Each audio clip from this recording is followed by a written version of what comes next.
Om Namo Bhagavate Vasudevaya.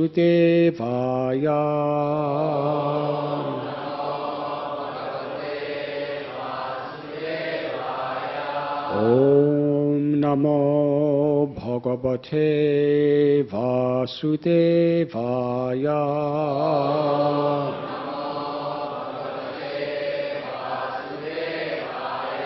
Om Namo Bhagavate Vasudevaya.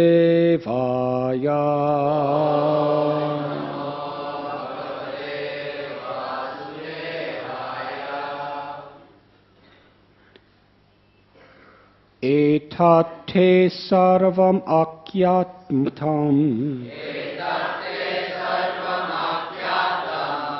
yat prishto ham ihatvaya tat komare hari kritam hogande parikirtitam kiritam. Etate sarvam adyatam yat prishto ham ihatvaya tat komare hari kritam hogande parikirtitam. Etate sarvam akyatam yat prishto ham ihatvaya tat komare hari kritam haugande padikiritam.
Ladies,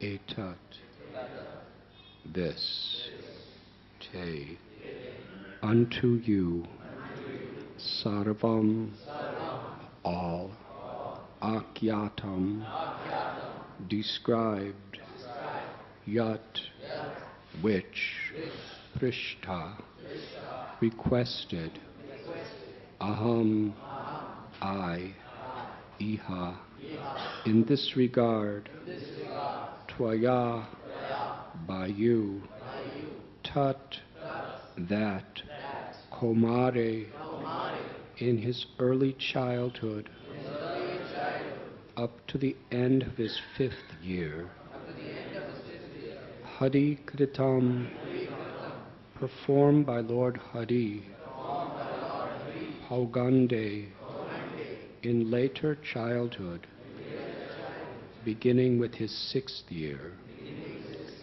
Padikiritam, glorified. Since you inquired from me, I have fully described to you those activities of Lord Hari that were performed in his 5th year, but not celebrated until his 6th. Etat suhridbish charitam murarer aghadanam sakpalajjemanam cha vyakte tadarupam ajor vistastvam srinvam grinan etinaro kilartan. Any person who hears or chants these pastimes Lord Murari performed with his cowherd friends, the killing of Aghasura, the taking of lunch on the forest grass, the Lord's manifestation of transcendental forms, and the wonderful prayers offered by Lord Brahma, is sure to achieve all his spiritual desires.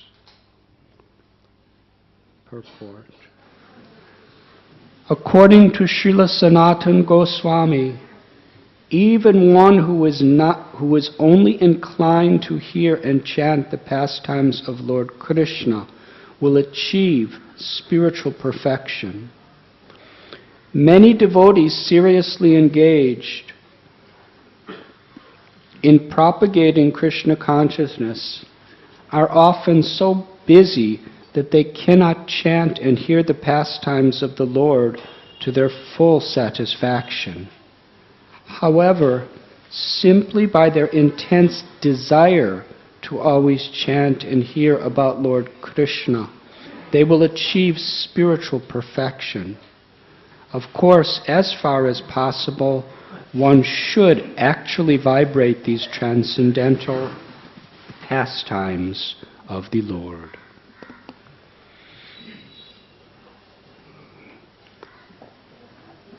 Om Agyantimidandasya Jnananjanat Salakaya Chakshurum Militam Jena Tasmai Sri Gurave Namaha Sri Chaitanya Manobhishtam Sthapitam Yena Bhutale Swayam Rupa Kadamayam Tatati Swapadantikam Vandeham Sri Guru Sri Jutha Padakamalam Sri Gurun Vaishnavanscha Sri Rupam Sagrajatam Sahakana Raghunathan Bitham Tam Sajivam Sadvaitam Savadutam Parijana Sahitam Krishna Chaitanya Devam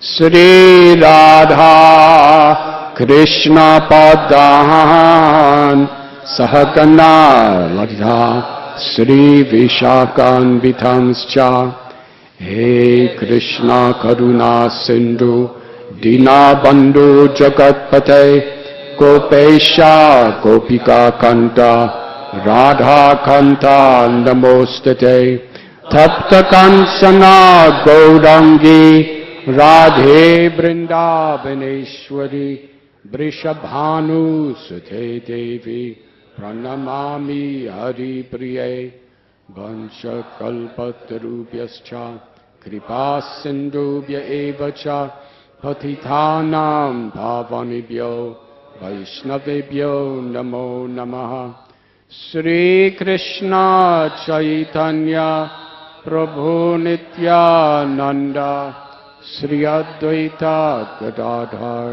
Shivasadi Gaura Bhakta Vrinda Hare Krishna Krishna Krishna Hare Hare Hare Rama Hare Hare. Any person who hears or chants these pastimes Lord Murari performed with his cowherd friends, the killing of Aghasura, the taking of lunch on the forest grass, the Lord's manifestation of transcendental forms, and the wonderful prayers offered by Lord Brahma, is sure to achieve all his spiritual desires.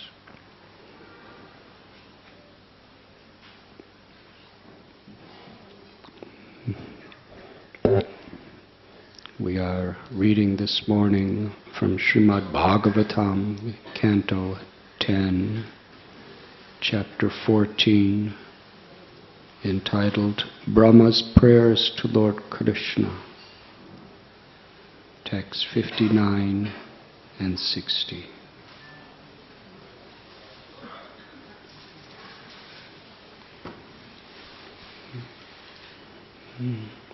The last several chapters that Shukadev Goswami has spoken were inspired by one simple question by Parikshit Maharaj. Parikshit Maharaj was deeply eager to hear Krishna's pastimes. He was cursed to die in 7 days when he was still quite young, at the prime of his career as the king of the world. And on the banks of the Ganga in North India, he vowed to fast until death. Not for the sake of fasting, but for the sake of giving his 100% full attention and energy to hearing the glories of the Lord, without the slightest distraction. And all the sages and rishis understanding his motive, he was so eager, so determined to perfect his life in those 7 days, that Krishna in his heart sent the greatest and sages from all over the universe. Just like little Dhruva Maharaj, although a 5-year-old child, when he was crushed by his mother's words, his stepmother, Suruchi, he felt totally humiliated.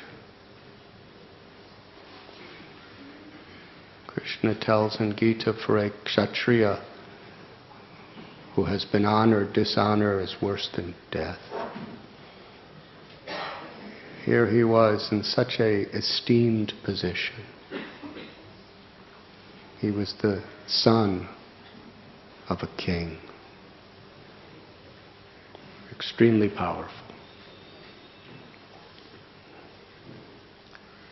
And he had every type of luxury that can be imagined. But still, even in that situation, sufferings come. No one is exempt from suffering in this world. No one, whatever our position, can escape reversals. Greatness is how we respond to those reversals. Greatness is not about reversals not coming because we are so great. So despite his extremely exalted position as the prince, and all the wealth and power that was his as a child, he couldn't find happiness in anything after his stepmother insulted him. And his father, he didn't say anything. He didn't agree with his stepmother. He didn't disagree with her. He just remained silent. And to Dhruva, that was total betrayal. The king Uttanapada, he did not consciously betray his son. If he had time to think about it, he would have likely acted differently. But it was one of those situations that just happened at the moment. His beloved son is trying to crawl on his lap. His very beloved favorite wife, due to her enormous ego of feeling privileged by his the king's affection, she spoke scornfully toward him. So this was quite a political situation as far as family matters go. If he would have said, "No, Dhruva, don't listen to that woman, come on my lap," then he would have been in big trouble with his stepwife, because he would have been completely defying her publicly in the pages of Srimad Bhagavatam. So he didn't want to do that, and at the same time he didn't want to hurt his son. So he didn't do anything. But his not doing anything to Suruchi confirmed that he is mine. He loves me the most. But to Dhruva, it meant that my father cares nothing for me anymore. He felt totally betrayed. Sometimes in this world, situations happen at the moment where we just may not think very carefully about what we do or what we say, and it has such results. For King Uttanapada, this was the greatest trauma of his life. Dhruva was so infuriated, so heartbroken, that he left his home, left his wealth, left his safety, and went deep into a jungle where nobody could find him. And after he left, Uttanapada was in total grief. What have I done? What a mistake. Why didn't I say something? How could I have been so cruel? He didn't mean it. He just made a very bad choice at a very, very traumatic moment. And he didn't have time to think about it after that, because within minutes Dhruva was gone. And a similar thing happened to King Parikshit. He was the king of the world. He was extremely thirsty. He was in a forest. He went to a sage's house to get some water, and the sage was sitting in meditation. And king told him, "I'm here, I'm the emperor. At least give me water." And Parikshit Maharaj, just that one moment, he made a mistake. If he could have just thought about it, if he would have just thought about it, he would never have done this. His whole life he honored and worshipped the Brahmins and the rishis and sages. But in this situation, when he was extremely thirsty, he just misinterpreted the situation. He didn't want to make an offense. He was thinking that the person was ignoring him. Because sometimes Brahmins can be like that. That we're the greatest.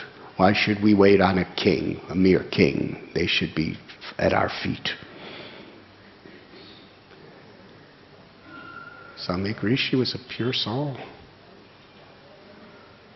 But in that moment of thirst, of trauma, he felt insulted by Samyak Rishi. And in that moment, he took that dead snake with his bow and put it on Samik Rishi's shoulder. You're a Brahmin, here is your garland I offer you.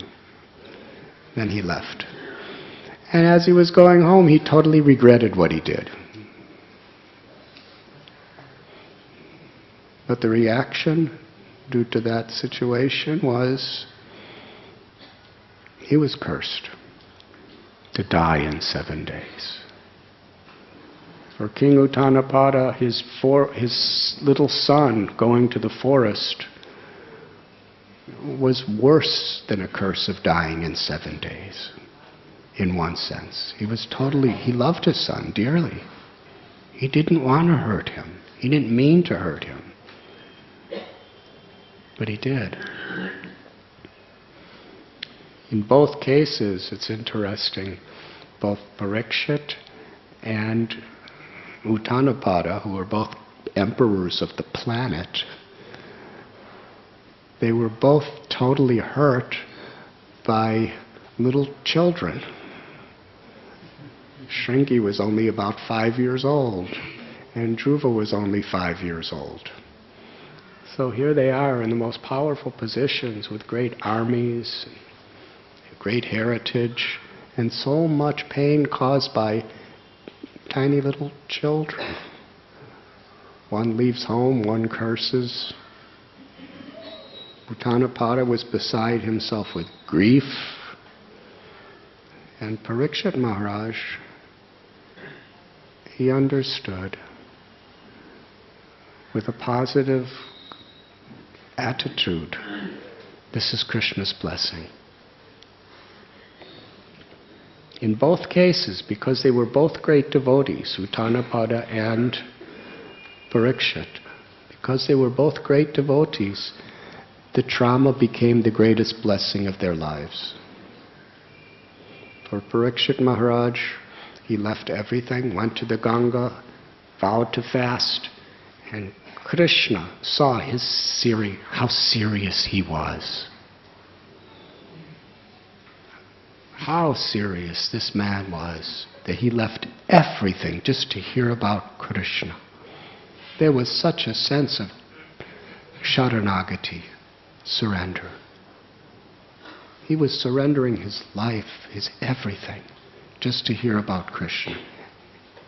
And he was so eager. He wasn't feeling cursed, he was feeling blessed. And because of that situation, Krishna, in the heart of all the sages and the rishis throughout the world and the universe, he sent them all to be there. And ultimately, he sent Shukadev Goswami to speak Srimad Bhagavatam. And in the case of Uttanapada, his son Dhruva was so eager to find God that Krishna sent Narada Muni to enlighten him. And ultimately, when Dhruva came home, King Uttanapada was the happiest person in creation, because now not only was his son home and safe, but he was in Mahabhagavat. He was a self-realized, enlightened soul at 5 years old. So both of these dramas, where there was just some regrettable mistakes, became the greatest blessings because they were Krishna conscious. So Parikshit Maharaj, he was so eager to hear.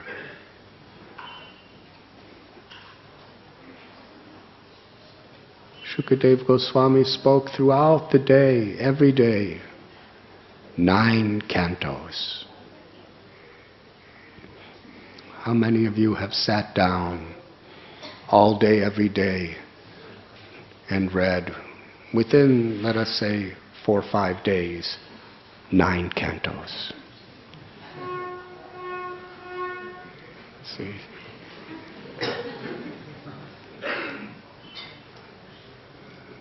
It's a lot of subject matter to sit and listen to. And, and now we're at the 10th canto. And Parikshit Maharaj is listening so carefully.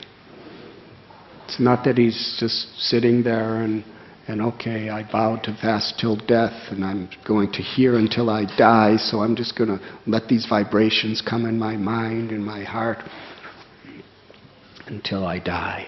He was every word. He was so thirsty, so hungry, so determined to hear, to process, to digest every single word of the Srimad Bhagavatam.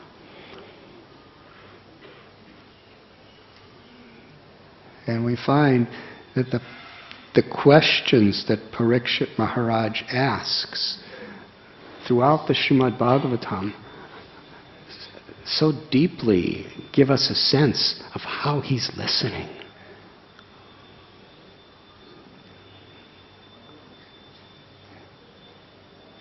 Shukadev Goswami tells how Krishna killed Aghasura.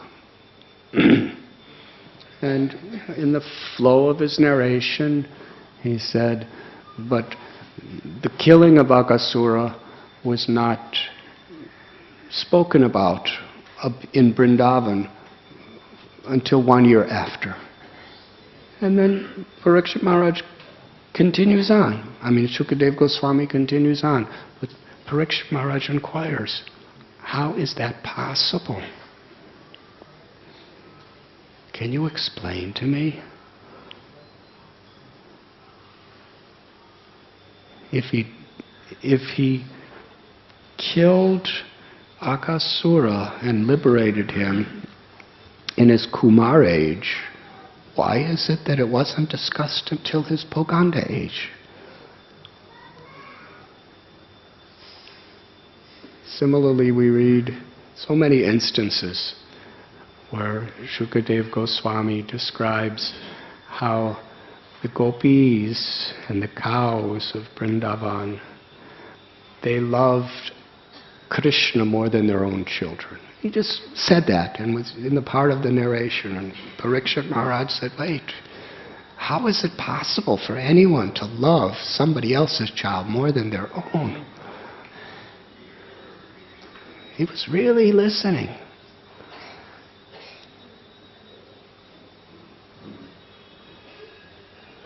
So in this case of Aghasura, Shukadev Goswami, he was so thrilled by these questions. He had already told Shukadev Goswami that because you are so eager to hear, you are empowering me to be eager to speak. And Srila Prabhupada explains, the transmission of transcendental knowledge is when the speaker is empowered to speak and the hearer is empowered to hear, and they are both empowering each other. Incredible. Shukadev Goswami is thanking Parikshit Maharaj for his enthusiasm because it's empowering him. That is how Krishna works. When someone is eager to hear about Krishna, in order to facilitate that person's hearing, Krishna sends somebody, and that devotee's desire to hear is so pleasing to Krishna that the Paramatma in the speaker's heart inspires the speaker to speak for that person's benefit. That's transparent via media. Sukadev was so eager to speak, he was enthusing Parikshit. Parikshit was so eager to hear, he was enthusing Shukadev Goswami. And this was going on moment after moment. Their eagerness was ever increasing. This was their loving relationship. And here, by the time the 10th canto comes, they're really eager. And Shukadev Goswami is so ecstatic to hear this question.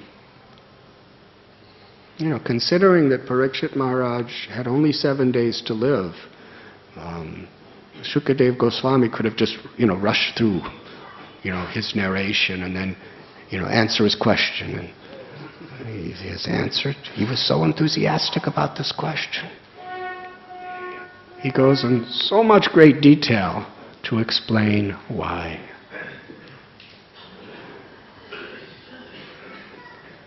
Vrindavan Das Thakur tells that if Lord Ganesh would write the pastimes of Sri Chaitanya Mahaprabhu, even for an entire day of Brahma, and he's the most expert writer, he couldn't describe what Lord Chaitanya does in one day. If Anantashesha, with his many mouths, he has so many hoods and so many mouths, if he were to chant the glories of the pastimes of Lord Chaitanya Mahaprabhu for an entire day of Brahma, hundreds of mouths, he couldn't adequately describe what Lord Chaitanya does in one day. This is how the Lord performs his leelas.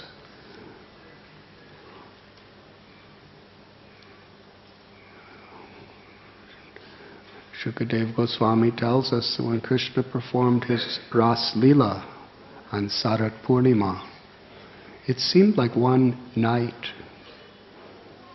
One night is only, he began at sunset, and he and the gopis were all actually home before sunrise. So how many hours? Usually the sun sets about 6, it rises around, it's probably about 10 hours when it's dark between sunset and sunrise. But in that 10 hours, Krishna performed leelas for a day of Brahma, a whole night of Brahma, just billions of years. He performed that many pastimes in that 10 hours. It's an example. How do you describe it? Shukadeva Goswami just describes a little tiny drop. Vrindavan Das Thakur tells in regard to Lord Chaitanya Mahaprabhu that trying to describe the pastimes of Sri Chaitanya Mahaprabhu, it's like a little tiny bird trying to fly across the whole sky. How much of the sky can a bird cover? But whatever little distance, which is totally insignificant compared to the unlimited sky, the bird tries his best. That's all he could do. And Krishnadas Kaviraj Goswami tells that in his explanation of Lord Chaitanya's Leela, actually Chaitanya Mahaprabhu says the same thing to Rupa Goswami. In my explanation of Krishna, Krishna's pastimes, Krishna's qualities are like an unlimited ocean. An ocean that has no bottom and no shores. Unlimited ocean. And he said, all I could do is try to describe the quantity, the quality of one drop. Sri Chaitanya Mahaprabhu says that's all he could do, is describe one drop from this unlimited ocean. So for Shukadeva Goswami, who is such a enlightened, empowered soul, son of Vyasadeva, can you imagine how many pastimes he knows? But whatever he knows is only a drop. And whatever he could speak in 7 days is only a drop within the ocean of what he knows, which is only a drop of what Krishna does.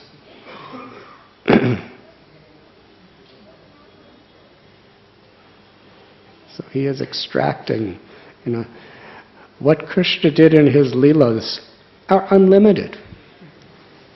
Imagine, Krishna was in Vrindavan for about 12 years performing leelas all day, every day.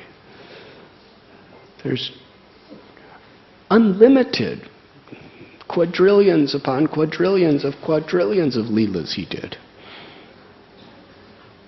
That's God. He's Ananta. He's unlimited, inconceivable, achyuta, infallible, achintya. And Sukadeva Goswami, he's describing these very, very precious pastimes that he has personally selected for Parikshit Maharaj. And he describes how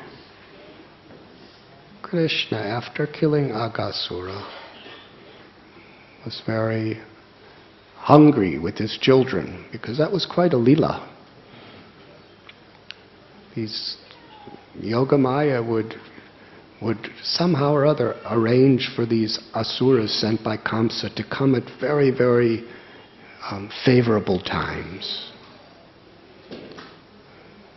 Vishwanath Chakravarti Thakur tells that when Krishna and Gopas would play, their playing was so ecstatic that it would be impossible for them to stop playing. It was just too wonderful. But at the same time, Yashoda Mai and all of the elder gopis, they had prepared lunch in packages. Prabhupada said tiffins for the boys to go out to have in the cowherd pastures. And Yashoda Mai's food cannot go wasted. And ultimately Krishna wants to taste the food of his mother, and his mother wants him to taste his food for her food because of nourishment and enjoyment. So demons would come right in the middle of the summit of their play, and their play was always at a summit, from beginning to end. Just so the play would stop and there would be something else to do, and in the process of dealing with these incredible asuras, it would really make their appetite extremely enlivened. And so they were hungry for the food of their mothers. And their mothers, they would cook with a hunger to please their children. So everything, even though in the pasture grounds this Sakya Ras was so ecstatic, still the Vatsalya Ras was going on so deeply. They would all come and take the love of their mothers, and all the mothers' love for Krishna, especially Yashoda Mai. So as they were sitting down on the bank of Yamuna to take their prasad,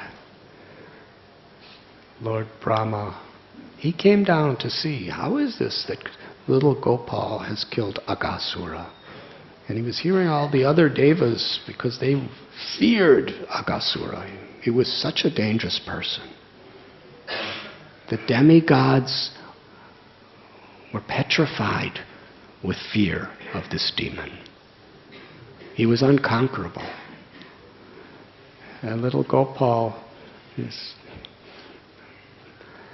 not only did he kill him, but he gave him liberation in the spiritual world as one of his eternal associates. So when the demigods saw this, they were playing drums and singing and celebrating, and Brahma came down to see, what is this celebration? And he wanted to test, who is this Gopal? He was bewildered. At that split moment, he was bewildered. He wanted to see, what is this Krishna? So he kidnapped all the calves and all the cowherd boys. And Krishna, just to give even more pleasure to everyone through this pastime, he made what Brahma was thinking was going to be a great reversal for the whole Vrindavan. For 1 year, he was taking them away. And he came back down after a year to see how much trouble he caused. But when he came down, he saw everything was exactly the same. And he's the creator. How thorough Krishna is in his lila. He expanded himself as every calf. And there were millions and millions of calves. We can't even count. It describes at the beginning of the chapter of Aghasura, when Krishna and his gopas were going out, there was unlimited calves practically. Millions and millions and millions. Hare Krishna. And he expanded as each and every one of them. And each and every boy. So thorough was his expansion. They were all Krishna. That for the whole year, not a single mother cow had the slightest thought that this is not my child. Not a single elder gopi or gopa, mother or father, for 1 year had the slightest thought that this is someone else. Their bodies were replicas. Not only their bodies, but all of their characteristics, their emotions, the sound of their voice, the way they talked, all their desires. You know, parents know the desires of their little children. Every single desire was a replica of their child. The things they talked about were replicas of their child. Their relationships with them, their memories of what happened in their household were replicas of their children. The only difference is they didn't even question it. It was just a reality. They loved their children infinitely more than they ever loved their children before. They loved their children exactly the way they loved Krishna. But now Krishna had become their child, but they had no conception that this is Krishna. Even though their love increased infinitely, still Krishna was so convincing to be their children that they just loved their children more than ever before, but never questioned why.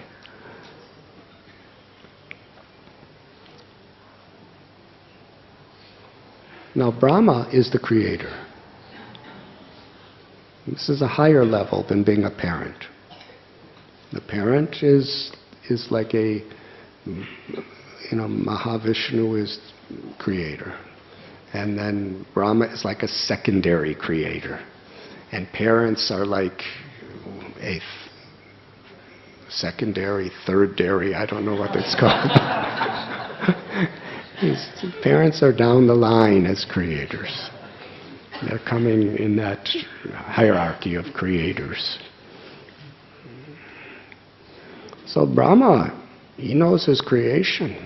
He has 4 heads. He's seeing all 4 directions thoroughly. And even as the creator of the universe, Brahma saw all the calves and all the gopas, and he couldn't understand that they were all Krishna. They were so exact replicas. Beyond replicas, they were Krishna. He was totally bewildered. He couldn't understand that it was Krishna. And he couldn't understand that all these children who he had, stored away somewhere, they were there in their mystic slumber, and at the same time they were all playing with Krishna. How is this possible? Brahma was bewildered. He became so bewildered that he couldn't talk. He couldn't even move. He became like a statue. He was so stunned.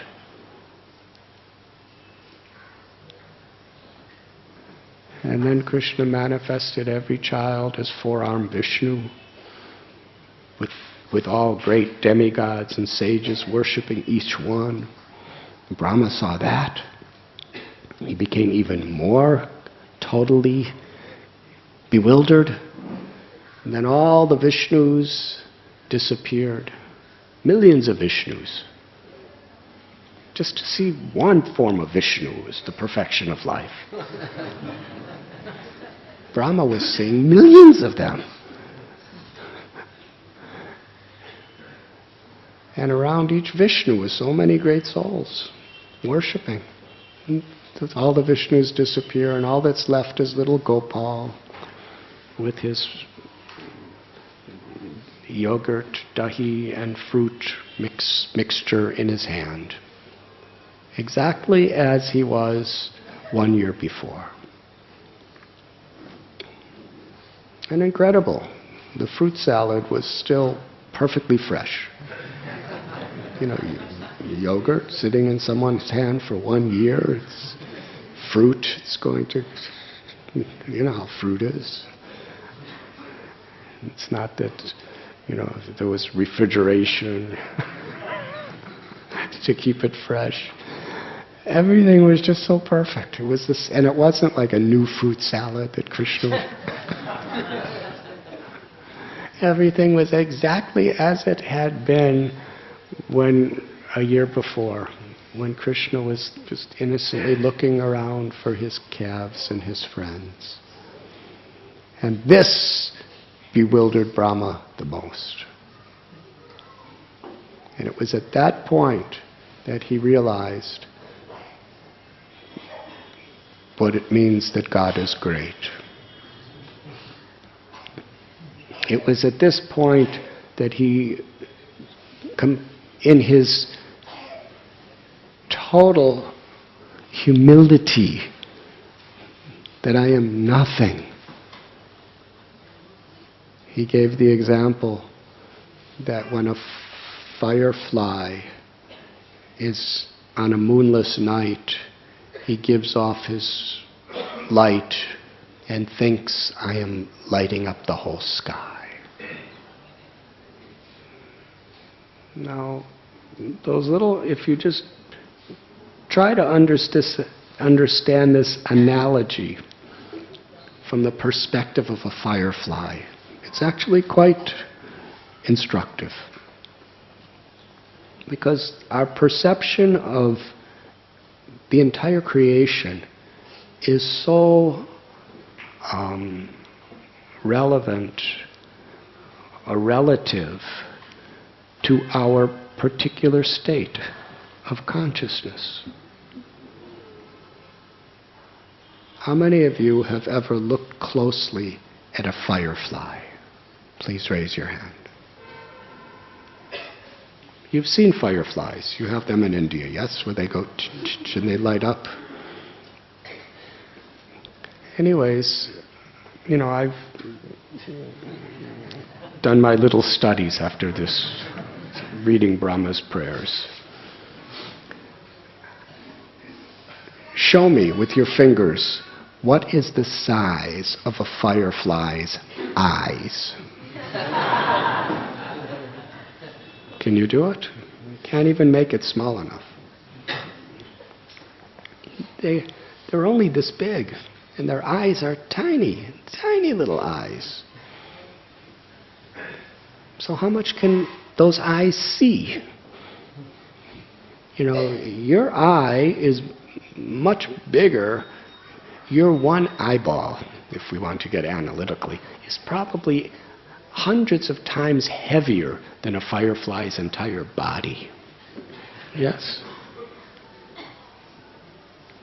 Your one eyeball probably has the weight of thousands and thousands of fireflies. So what is the size of one firefly's eye? So how much can that little eye see? Can't see that much. So in the night, when the firefly, and it's the male fireflies that have the light, when they go bzzz, and the light goes bzzz, and they can't keep it for very long. You see fireflies, they go bzzz, bzzz, bzzz.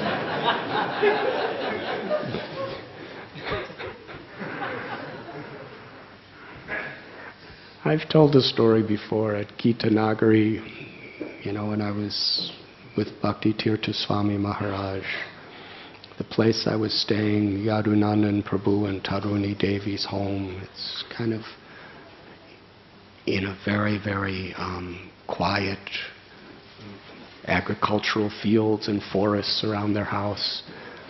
And when I would come to their home, I would come back at night sometimes, being with His Holiness Bhakti Tirtha Swami Maharaj, and there were hundreds and hundreds of fireflies in this field, just near a forest. And they were just bzz, bzz, bzz. It was like fireworks. It was incredible. The lights were just tsh, tsh, tsh, tsh, tsh. It was supernatural. It was so natural. Supernatural, natural. So I just sat there and I was looking and thinking, this is just incredible. It's a nature. It's a whole light show in the sky.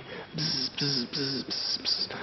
And Yadunandan Prabhu, he comes and we're watching together. And he said, do you know why they're doing that? And I said, I don't know, but it's beautiful. He said, when the males want to attract the females, they put off their light in order to mate the females, to attract the females to mate with them. I said, why did you have to tell me that?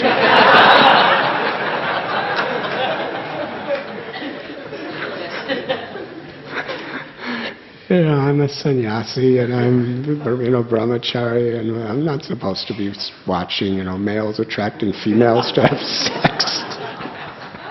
You just ruined everything. I thought they were just, just celebrating life or something like that.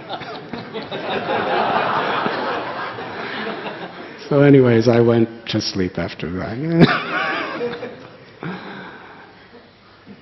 But those little fireflies, because they have such little tiny eyes in the darkness, when they let off that light, as far as their eyes could see, they're lighting up the whole sky. They really seem that they're lighting up the whole sky, because they can't really see beyond that light that they can't see the darkness beyond their light. It's just all around them, the light. Ah, look, I'm lighting up the universe.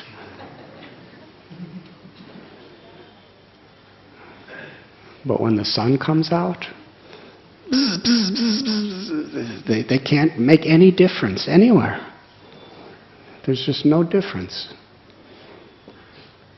So similarly, Brahma said, in ignorance of you, in darkness, only in darkness do I think that I'm a great person. But in the light of knowledge, I realize I'm insignificant. How great are you, Krishna? So this ahankar, this ego, can only exist in the darkness of ignorance. Where there's light, Krishna Surya Sa Maya Hoya Andhakar. Srila Prabhupada would love to quote Lord Chaitanya's words, that Krishna is like the sun and Maya is like darkness. Where there is the sun, darkness cannot be. So when we actually have some experience of Krishna, a real experience, that light of Krishna's presence, if we're actually experiencing, we will become totally humbled by that experience. People could talk about Krishna. People could quote verses of Krishna. People could speak all sorts of philosophy and everything. But if they're proud, that means they're not in the light. They're still in darkness. Ego can only exist in darkness, where we think I'm great. But when we actually experience Krishna's greatness, even Brahma considered himself insignificant. What is our position? Brahma lives 311 trillion years and never gets old. Never gets sick. Incredible personality. He knows all the Vedas. He spoke all the Vedas.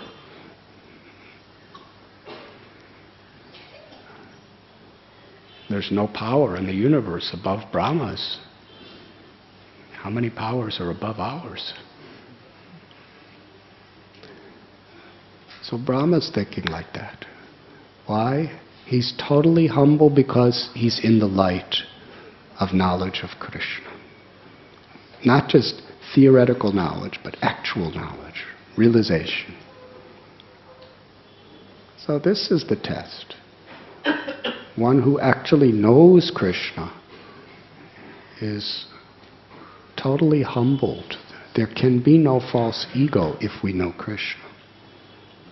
False ego can only exist in darkness. And that's actually the way a devotee evaluates himself or herself. Not just on the basis of what people say about me and on the basis of what I can do or what I've done. But the real test that we learn again and again in the scriptures, it's there in so many stories, but somehow or other we seem to focus on other aspects. But it's the core, it's the foundation. That our testimony of how much we know Krishna is how we don't have a false ego. How we're totally humbled to serve. You see, in the darkness, one firefly could go bzzz, and another firefly could go bzzz. And they're both doing the best they can. And one firefly in the darkness is saying, I am better than you. I can sing better than you. I could chant more slokas than you. I can give better classes than you. I could cook better than you. I'm stronger than you. I have accomplished more things than you. I have more disciples than you. I have more counselees than you. Right? We can, in the darkness, we can, and we see somebody else going,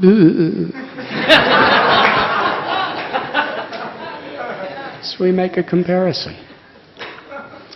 But when the light comes out,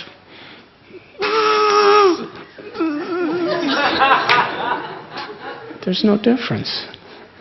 In the light of the sun, the firefly isn't saying, I'm giving more light than you.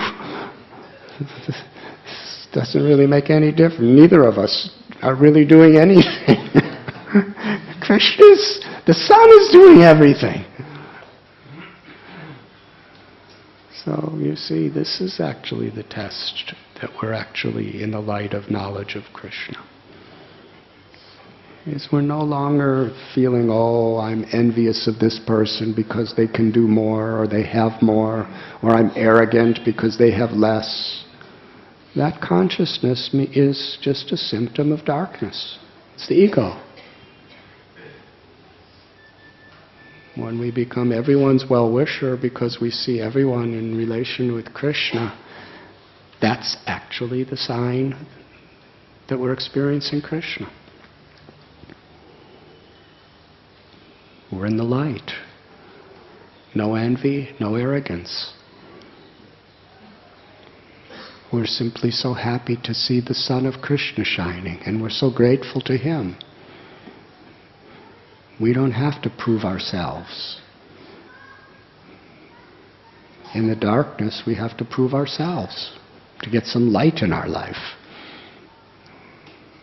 But in the light, Our happiness, our pride is in the sun, which is illuminating everything and everyone. And it's unlimited. And from Krishna's perspective,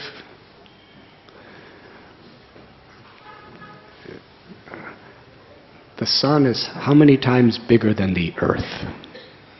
How many scientific people know this? Can anyone give me a Radhe Shyam Prabhu? You are expert at all of these subjects. 1400,000. Huh?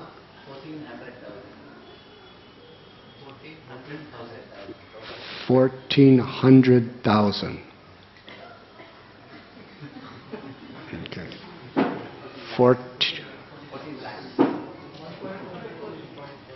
1.4 million. Okay. So the earth, we know how big the earth is. 1.4 million times the sun is than the earth. But from the perspective of Krishna's light, the Brahma Samhita tells that the whole Brahma Jyoti is coming from the body of Krishna. That's what a firefly that is. The entire Brahma Jyoti is coming from Krishna, and it's not going bzz, bzz, it's continuous forever.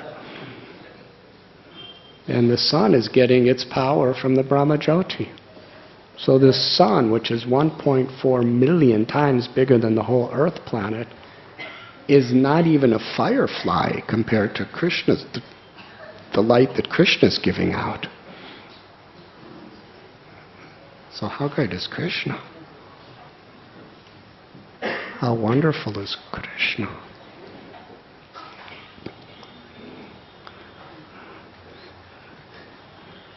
So Shukadev Goswami is explaining these things with so much love, so much deep devotion. And Parikshit Maharaj is so eager to hear. And here we find that one who is eager to hear about Krishna, through that eagerness, Krishna reveals himself. And Shukadev Goswami is giving this beautiful benediction to all the readers of Srimad Bhagavatam for all time to come, that any person who hears or chants these pastimes of Lord Murari performed with his cowherd friends, the killing of Aghasura, the taking of lunch on the forest, the Lord's manifestation of transcendental forms, and the wonderful prayers offered by Lord Brahma, is sure to achieve all his spiritual desires.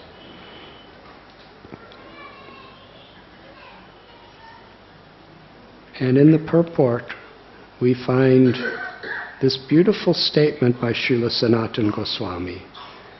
Even one who is only inclined to hear and chant the pastimes of Lord Krishna will achieve spiritual perfection.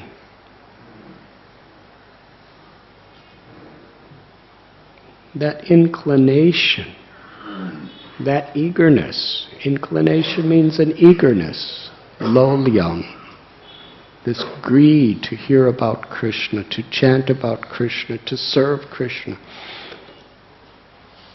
Krishna takes it so seriously. And in the purport it describes, we may have so many different types of services. Sometimes brahmacharis just want to sit and read all day, and they're told, clean this, or do some puja, or go out and do this seva. But I just want to read.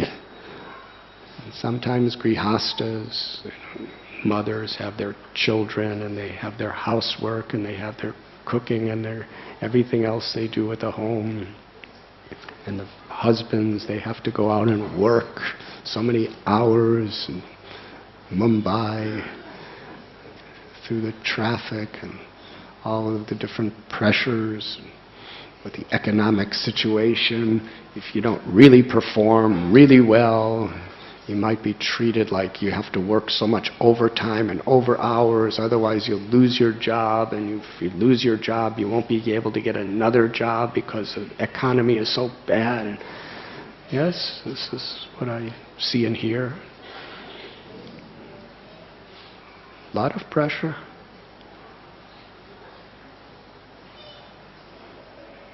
And Swamis don't have to make money like this, jobs, but we have to deal with all of you.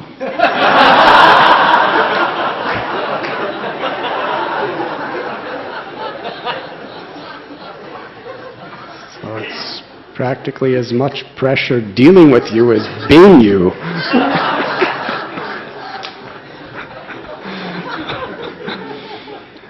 So everybody has so many distractions from just sitting and reading Srimad Bhagavatam.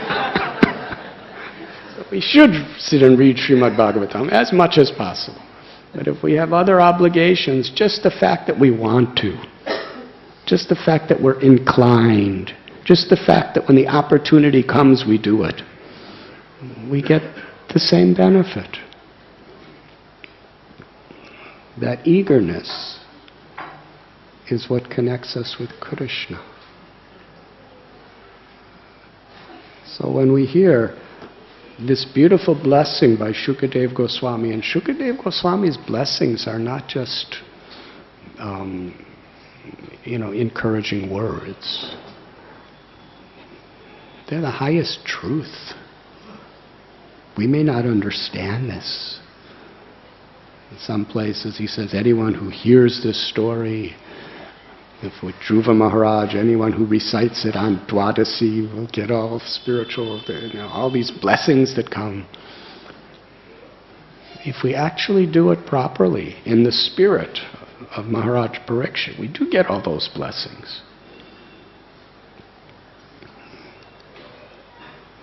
So here, anyone who hears or chants these pastimes, which we have just discussed, Krishna's killing Aghasura, his taking lunch with his cowherd boys in the forest grass, and how he manifests these wonderful forms, and Brahma's prayers.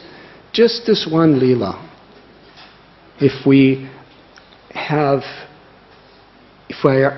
are seriously inclined to hear it, and whenever possible we hear it, all of our spiritual desires will be fulfilled. Doesn't say your material desires. All your spiritual desires.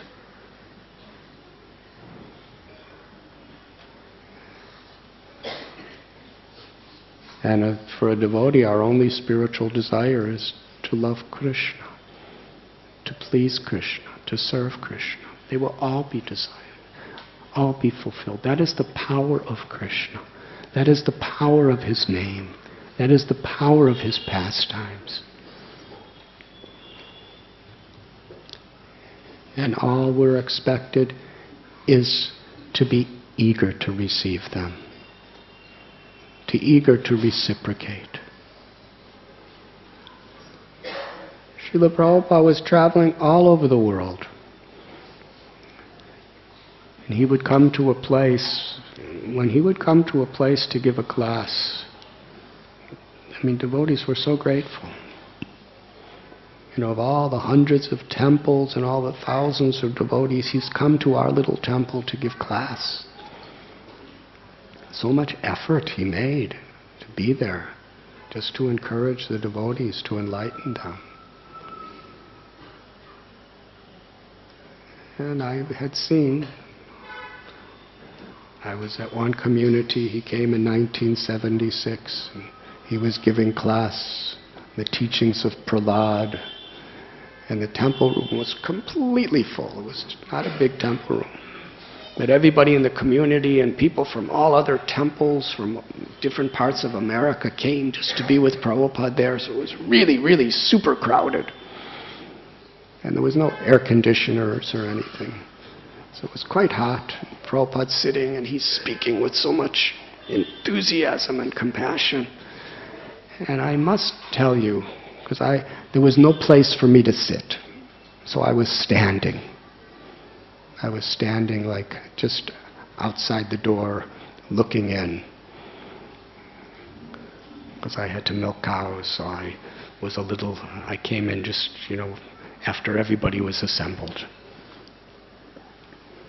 And it was incredible, because at least 75% of the people were sleeping in his class. Because, they were hardworking and they didn't get much sleep. Prabhupada's speaking and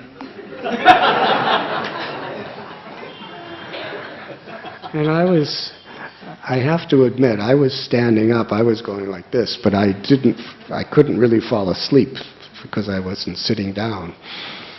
But I was standing, and because, everyone, you only sleep a few hours and you work so hard and doing all these things.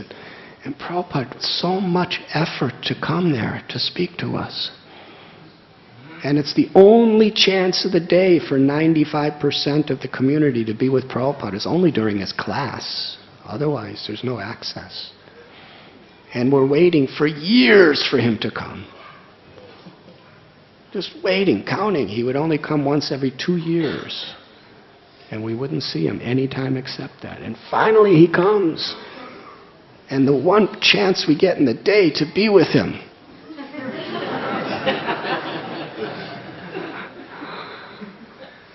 And I was just watching and thinking, this is really interesting. First day he gave class for about an hour. Second day about a half hour.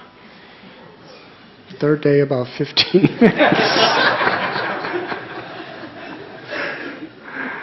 And I remember he said, "You are all very tired because you work so hard." It was so encouraging. But even when everyone was sleeping, he was still so enthusiastic. If there was one person listening, that was good enough. He was totally enthusiastic to speak.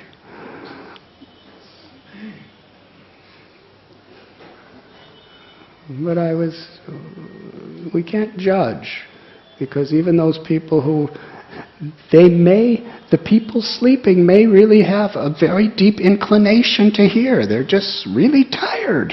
They want to hear, they want,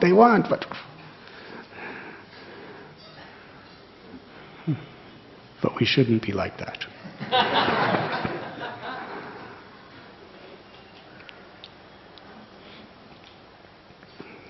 So this lolyam, this eagerness, this strong inclination to hear and chant the glories of the Lord attracts Krishna's mercy, attracts Krishna's grace. And if we simply cultivate that,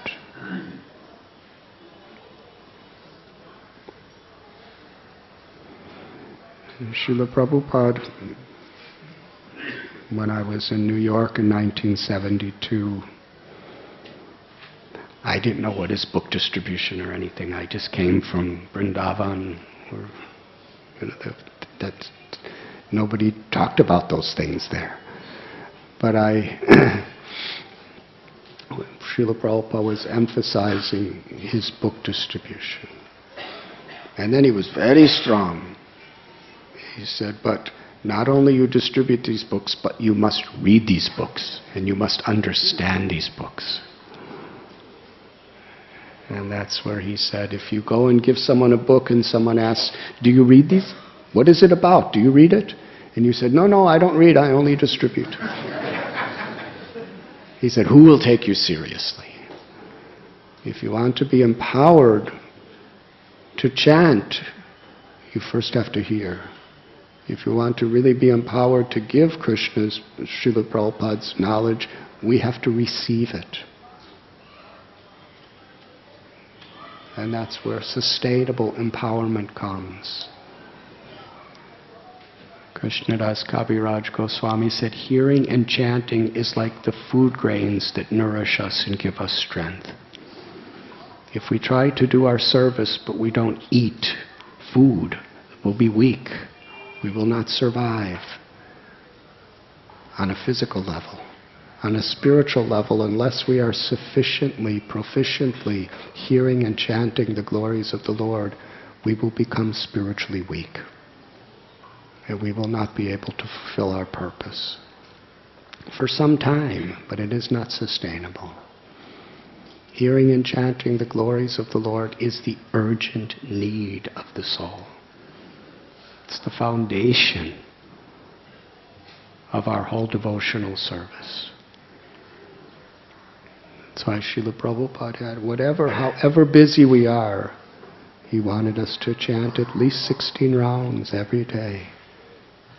He wanted us as far as possible to come to Srimad Bhagavatam or Bhagavad Gita class or to read his books. And if we do it with the proper consciousness, all our spiritual desires will be fulfilled. Is there any questions?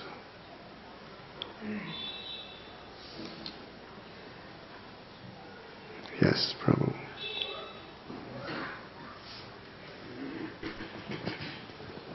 Maharaj, you are mentioning that we should not compare with others, what they are achieving, I am achieving. But that is helping if I compare that this devotee is very much empowered, so he is receiving special mercy of Krishna and is very dear to Krishna. We also aspire to get some of his qualities. So is it good comparison, like if I see he is doing something better than what I am? If our comparison is an appreciation, then it's very good. But if it creates envy or arrogance, then that is a symptom of darkness, that we are in the darkness. Krishnadas Kaviraj Goswami, he says that he takes the dust of the feet of every devotee, from the Paramhamsas to the brand new Bhakta. He says, I take the dust of their feet and worship them. That means in his comparison, he's lower than all of them. He's not envious. If you're envious of someone, you don't take the dust of the feet. You take the dust of their feet because you honor them. Taking dust doesn't mean you envy someone and you take the dust just to, as a ritual. Taking dust of feet means you're humbling yourself and you're honoring the person. So in his comparison, he's honoring them for their greatness, for their devotion. So we should take inspiration from devotees. And for devotees who make mistakes, we could learn from their mistakes too. But we're not doing it with envy or arrogance. If anything, we're doing it with compassion. And we're learning.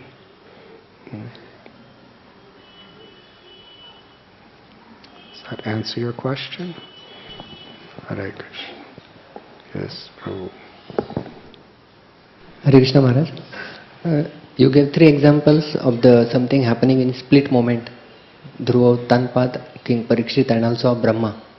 So if something, that such moment also comes in the life of a sadhaka, that something is going to happen in a moment and you don't have time to think and something like that. All these examples, they are like parts of Krishna's Leela itself.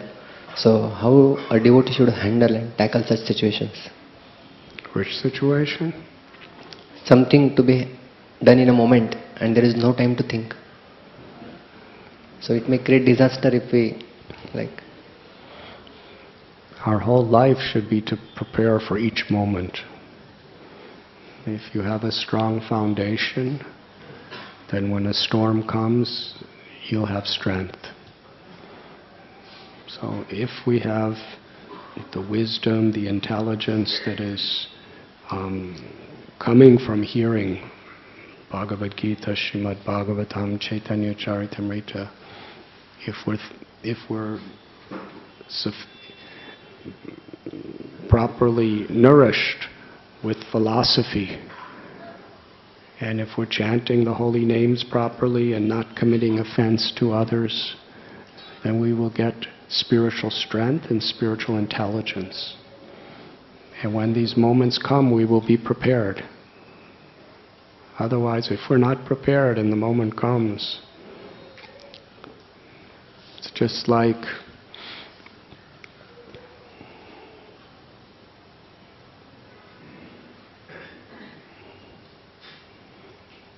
when I was in Vrindavan in 1971.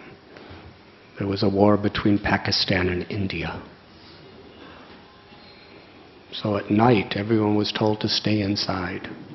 And everyone was told they would actually cut all the electricity for the whole Vrindavan. They would cut all electricity. And if you had a candle or something, you were supposed to put a black, covering over your window. The idea is when the enemy planes would come over, if they see light, then they'll bomb. So there was preparation, yes? So if you know you're going to be attacked, then you prepare yourself to make yourself safe. It's not that just do anything you want. It doesn't matter. If the enemy planes come, they will come. That was preparation. So we know Maya is going to attack. Definitely. She will attack you every day in so many ways, from within and without. So we should prepare ourselves. We prepare ourselves by our chanting attentively, by our hearing Srimad Bhagavatam, by our avoiding offenses to others, by the sincerity of our seva, by our prayer, sharanagati, our prayer of feeling helpless and crying out for Krishna's mercy. And then when the storms come, when the attacks come, we have some preparation. And even in that split moment, we have to really use all the strength we're having at that moment to act with integrity. But if for some reason, because of that moment, we say something or do something that's not right, then almost immediately we'll understand that I made a mistake and we will rectify it. But if we're not prepared, we won't rectify it. We won't even admit we made a mistake. We'll use our intelligence to justify it and perpetuate it. Yes? So we should prepare, and the preparation gives us strength to not make mistakes, and if somehow or other we do, it gives us the strength to immediately rectify it. Does that answer your question? Narasimhananda Prabhu, please give us some wisdom. Thank you so much for the voice. The microphone is coming.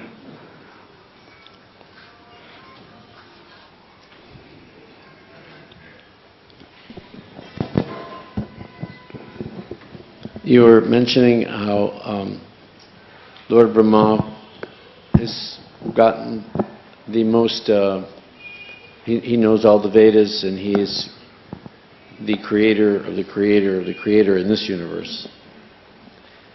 So how is it that with all that knowledge and all that mercy he gets, even by Krishna appearing and giving lessons to him to humble him, that sometimes Lord Brahmas fall down and descend into the lower species?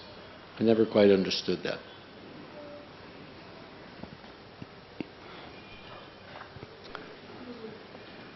Not all Brahmas are pure devotees.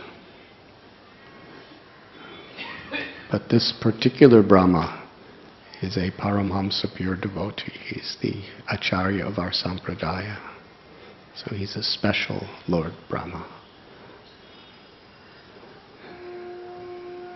Hare Krishna. You had mentioned earlier about the reciprocation of the listener and the speaker. And I'm wondering if you could just speak a few words about the reciprocation in that respect between Lord Chaitanya and Ramananda Roy.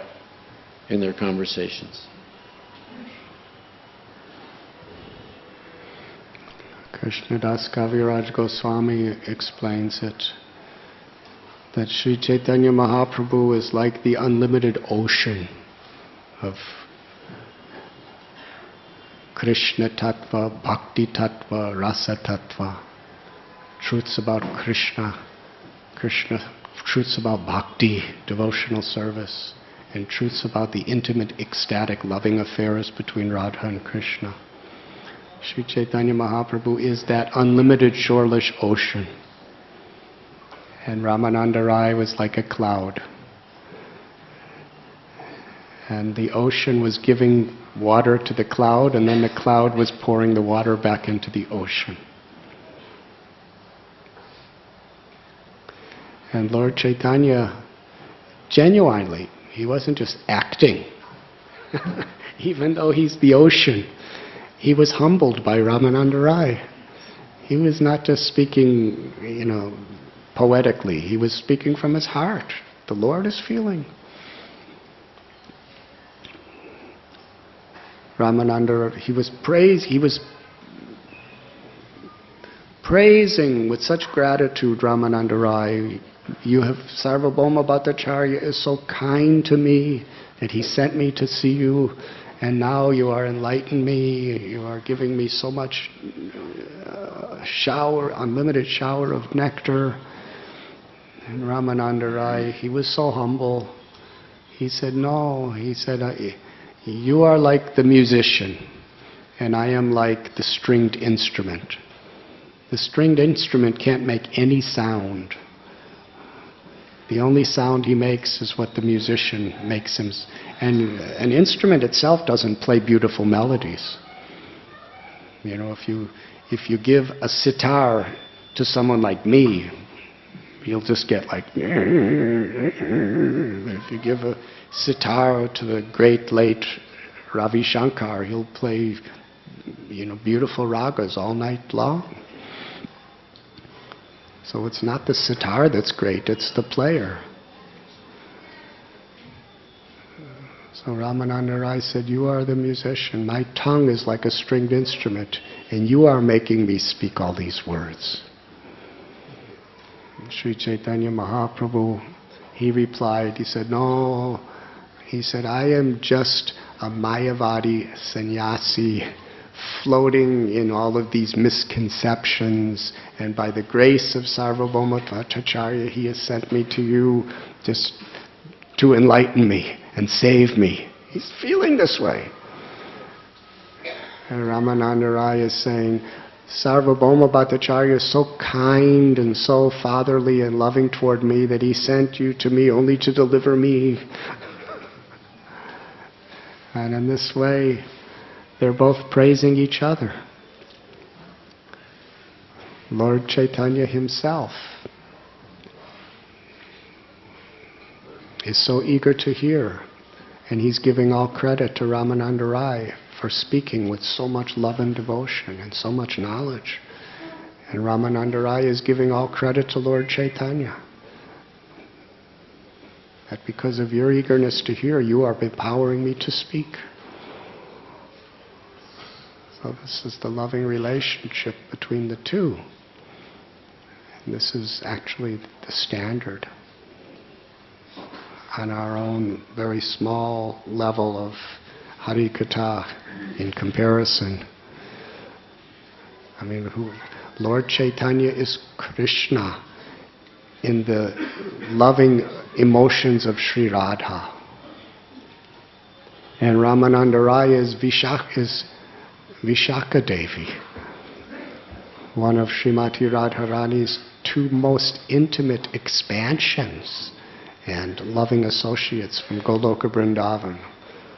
What a conversation they're having. And by Prabhupada's mercy, we could be right there listening to it.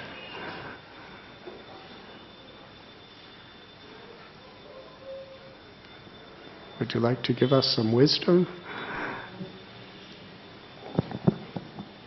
I'd like to, but I'm just going...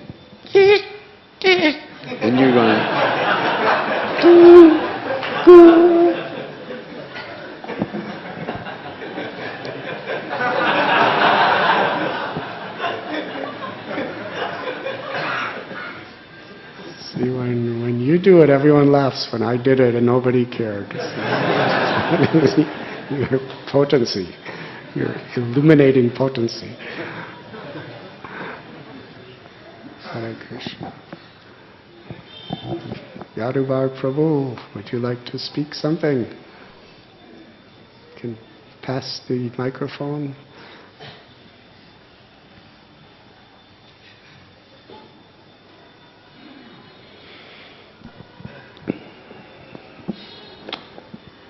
Again, such a beautiful presentation. I personally am awed and struck by your devotion and knowledge, Maharaj.